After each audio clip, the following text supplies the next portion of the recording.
Hello and welcome back to chapter 11 of Supernatural Night Terrors by John Passarella. So, there's been a lot of explosions, there was a big sinkhole, crazy nightmares are going all over the place, and clearly the night is young because there is more to come. Chapter 11. What's closest? Dean asked as soon as they were back in the Impala. Stay on Bell Street, Sam said. This takes us to the office buildings on the left, where the giant tarantula attacked. Dean shook his head and had to smile. What? Just the fact that you said what you just said, with a straight face. Sam smiled. Yeah, I see what you mean. Next stop, Eight-Legged Freak. Ahead, a traffic light blinked to yellow, then red. Dean slowed, ready to run the light as soon as he checked the cross street. He craned his neck over the dashboard for a quick look and hit the brake hard. A dark blue Honda Civic raced into the intersection going in excess of 70 miles per hour. The driver, apparently unaccustomed to high speeds on city streets, took the turn too wide, tyres screeching in protest, and slammed broadside into a parked Dodge Ram pickup truck. The left side of the Civic rose off the ground and would have rolled over a lower barrier. What the hell? Dean said for what seemed like the 10th time that night. The driver looked stunned, but uninjured. Fortunately, he was alone, because the passenger side had taken the brunt of the impact. Dean, Sam said, pointing down the length of the cross street. Look! Is that? No, that's not what it is it? A pack of velociraptors. Velociraptors, as in Jurassic Park velociraptors. Actually, they're from the Cretaceous period. Sam cleared his throat. Yes. 4 velociraptors bounded along the street on powerful hind legs in apparent pursuit of the Civic. Their reptilian heads, predominantly jaws lined with sharp teeth, darted side to side as they neared their prey, eyes that reminded Dean of alligators scanning for other predators. The white-faced driver stared through his side window, watching slack-jawed while the hunting pack sprinted across the intersection and surrounded his wrecked car. Not that he had many options. Safest place at the moment was inside the car, but the Civic's engine was still running, if roughly, so the driver floored the accelerator. The car tried to move, but the wreckage of the passenger side appeared to be entangled with the Dodge Ram. He shifted into reverse, and the vehicle shuddered immobile. Ignoring his failed attempts to flee, the first velociraptor scrambled onto the roof of the small car, the large sickle-shaped claw on each rear foot tapping the metal, perhaps probing for weakness. Another raptor shoved its head at the side window, fracturing the glass. One more strike, and it would break through, giving its fearsome jaws access to the interior of the car. Dean swung the Impala onto the shoulder of Bell Street. He jumped out with Sam right behind him. In their FBI guises, they both carried handguns, but Dean thought they might need something more powerful from the arsenal they stored in the trunk. Time travel, Sam? Dean said incredulously. Even though he has time travelled. Come on. These things come through a friggin' wormhole? Even Cass is going to have trouble sending them back to the crustacean period? Sam shrugged. So we put them down. Dean nodded emphatically. Simple. I like it. He unlocked the trunk and raised the lid, peering inside. Dude, Sam said. Dean glanced to the left, assessing. Where's the 4th raptor? Vanished. It just winked out.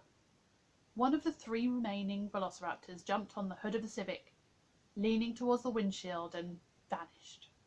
2 remained. The one prowling on the roof, and the other attempting to poke its head into the car. With a screeching roar, the second raptor struck at the window, shattering the glass and darting his head inside with one quick motion. The driver huddled against the passenger door as far from the driver's side as possible. With the passenger side pinned against the Dodge Ram, he was, for the moment, safe. Something's not right, Sam said thoughtfully. Dean stared at his brother. When has this not been wrong? They armed themselves swiftly. The raptor on the Civic's roof leapt down to the windshield, and its weight crunched through the safety glass, detaching the whole window from the frame. Spinning around, the raptor ducked forward, trying to shove its large snout into the interior of the car. Sam was already walking across the street, his automatic raised in both hands as he drifted to the left for a better angle. He took 2 quick shots. Blood blossomed on the head of the raptor crouched on the car's hood. As it toppled sideways, it disappeared. The last raptor swung its head round to track Sam with its alligator eyes. Screeching, it bounded towards Sam, picking up speed at an alarming rate. Sam took 2 more shots. The first missed. The second clipped the outside of its left foreleg. Neither slowed it down. Dean had his own automatic out, but Sam blocked a clear shot. "Sam, down!" Sam dropped just as the raptor leapt, covering the remaining distance between them. As Dean sighted along the barrel and applied pressure on the trigger, the creature was gone. Sam climbed to his feet, brushed himself off, and gave Dean a look. Dean shrugged, holstered his gun. "I had the shot." "Look on the bright side," Sam said. "You saved a bullet." The Civic's driver tried his door, found it jammed, so proceeded to climb out through the windshield frame. Sam helped him down. "You okay, man?" "Yes, I'm fine. I mean, considering what the hell just happened," the driver said, his voice shaky. "You guys cops?" "FBI." "My name is Paul Haynes."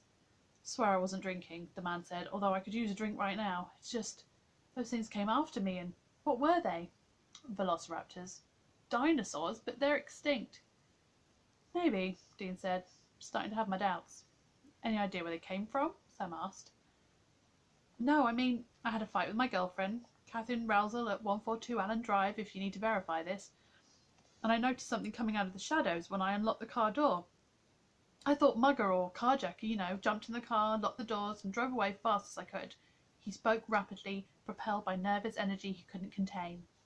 "When I glanced in the rear view, I saw them, those 4 lizards, racing after me. I was so startled I actually slowed down. One of them caught up to me and jumped on the trunk of the car. That was enough for me. I floored it, and that one fell off. I didn't slow down until I crashed into the pickup." "Notice anything unusual before you got in your car?" Haynes pursed his lips. "May have heard rustling in the bushes before I saw the shadows against the wall, but not on fog. There was mist or fog along the grass and walkway on the way out. Do remember seeing it when I got to her place after work." "Thanks," Sam said. The wind gusted again. Lightning arced across the sky like a pulsing vein in the darkness, followed by a rolling crash of thunder. For a moment the street lights went dark as far as they could see. Then they flickered fitfully back on. "Oh man," Haynes said, staring at his car and the Dodge pickup. "How do I explain this to my insurance company?"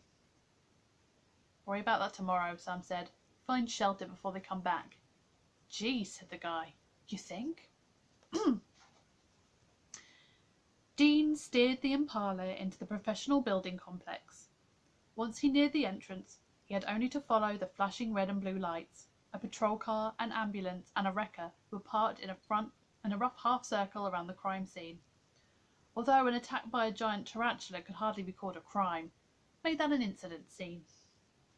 A pair of confused EMTs, a woman and a man, stood on either side of Officer Jeffries, as if awaiting instructions. 2 men stood near the wrecker, their fidgety body language betraying impatience or discomfort with the situation. The taller of the 2 wore a baseball cap with an embroidered company logo over an apparently bald head. The other man had a shaggy mane of greasy hair. "Trying to find a pattern here," Sam said pensively. He seemed preoccupied with the velociraptor's attack rather than focusing on their present situation. "Beside the white mist?" Dean asked, "and the night time, and the giant lizards in general?" "Tarantula isn't a lizard," Sam said, glancing up at Jeffries and the paramedics. "But the velociraptors were big, not gigantic. Count your blessings." Dean swung around the emergency vehicles and parked the Impala in the island of light under a lamppost. Finally he saw what the paramedics and Jeffries had obstructed from view when he pulled into the lot. "You see that?" he asked Sam. "Human remains. It's sticking out of the ground." Jeffries walked towards the Impala as they climbed out. "Hey guys," he said. "Hope you got strong stomachs." He waved them towards the victim. "What have we got?" Sam asked Jeffries. The victim was an adult male, Jeffries said. He grabbed an evidence bag from the hood of the patrol car. Harvey Dufford, according to the metal plate on what's left of his emergency alert wristband we found beside the body, which no longer has any wrists to speak of. The upper torso, what remained of it at least, looked as if it had been doused with highly corrosive acid. The head was little more than a crushed skull with a few strips of inflamed flesh around the neck. Most of the flesh on the arms and torso was gone, the internal organs missing or partially dissolved into a loose jelly-like substance. With no ligaments to connect them, some of the bones had fallen in a loose circle around the torso. The man's body seemed to end at his waist, but closer inspection revealed flesh and organs embedded in the asphalt of the parking lot. "Where's the giant tarantula?" Dean asked. "Vanished," was my first guess. "We know it was a giant tarantula because Marcus Epps, owner of the wrecker over there, brought his brother-in-law Otis here to retrieve his pickup truck, which is a few lots down from here. As soon as they turned into this lot, they saw the giant spider hunched over the victim. I told them to stick around. Figured you want a word." "Appreciate the cooperation, Jeffries. Hold on," Dean said. He stepped back, crouched down, and ran his hand along the surrounding blacktop. He felt ripples in the surface leading away from the remnants of the corpse. Even further away he found misshapen lumps merged with the asphalt. After a few moments he identified the objects. "Running shoes." "You're right," Sam said. He walked from the embedded shoes towards the corpse. From the ID and what's left of his clothes, it looked like he was jogging. Sees the giant tarantula, starts to run away, but then sinks into the ground. "What? Giant tarantulas can melt asphalt?" Dean stared up at Sam. They knew weird. The brothers lived and breathed weird, but this case was getting way beyond weird. "Maybe Mark and his brother-in-law know how this happened," Sam suggested. They walked over to the wrecker and the two men waiting there. The bald man's cap advertised Epps Service Centre in red script letters on a white field. That settled which one was Marcus. Dean flashed his FBI laminate. "Agent DeYoung, this is Agent Shaw. You saw a giant spider?" Otis responded. "It was a red-kneed tarantula." "That sounds specific," Sam said. "Growing up, buddy of mine had one," Otis said. "Fed it live crickets from the pet store. Let me watch. And as far as red-kneed tarantulas go, this one was big?" "Hell yeah," Marcus said. "Thought it was a bear at first, hunched over. My headlights swept over it, and I saw those red striped legs." "Damn near had a heart attack," Otis continued. "Doc keeps telling me my cholesterol is too high." "What happened?" Sam asked. "Exactly." "I could tell it was feeding," Otis said. "Saw enough crickets eaten by my buddy's tarantula. This thing had something wrapped up in its feelers while it went to work on it. Couldn't tell what it was at first. You know, spiders can't eat solid food. They digest it outside of their body, then suck up the fluids. Do we really need more about this spider? No." "Hell of a way to check out," Marcus said, shuddering. "What happened next?" Dean asked. "Not much," Marcus said. "Couple seconds after my headlights hit it, damn thing vanished. Poof! Like a magician's trick. Thought maybe I'd imagined the whole damn thing, but obviously Otis saw it too." "After it disappeared," Otis said, "that's when I saw what it had been eating." "Don't know what to make of it," Marcus said. "Thought it ate the lower half. Then saw the guy stuck in the ground like he was planted there." Dean thanked them for their help, gave them his business card in case they remembered any other details. The men then piled into the wrecker and drove deeper into the series of linked parking lots to retrieve Otis's pickup. The Winchesters joined Jeffries and the paramedics near the impacted body. "Thanks," Dean said. "Got what we need." "We want to talk to Lucy Quinn," Sam said. "Apparently she witnessed the Lacosta hit and run." "Spoke to the chief. Said he was on his way there when he spotted you two at the sinkhole," Jeffries said. He removed his cap and ran a hand through his hair, staring down at Digford's remains. "Nothing in the manuals or academy training about this sort of thing. We're waiting on the county medical examiner, but we can't move the body without construction equipment," the woman paramedic said. "Jackhammer minimum." She took a deep breath. "Christ." The other EMT scratched his jaw.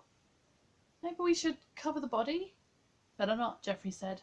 "Might contaminate the evidence. Some of that flesh is liquid." He looked towards Dean and Sam. "A word?" The three of them took a few paces away from the paramedics.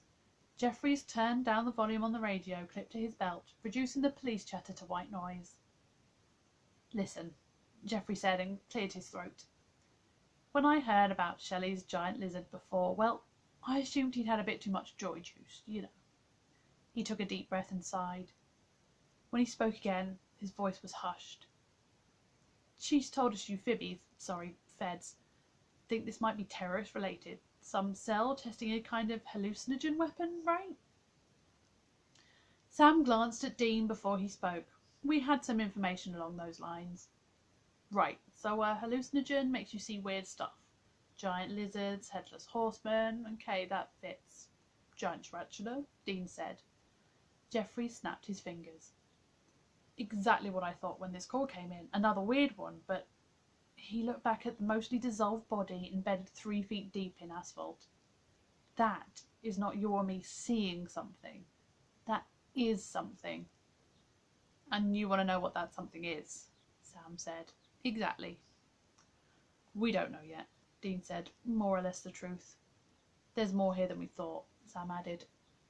"Goes double for me," Jeffrey said as he turned to walk back towards the paramedics. "Hell, triple." The Winchesters headed back towards the Impala. Behind them, Dean heard Jeffries turn up the volume on his belt radio. A lot of squawking and excited chatter.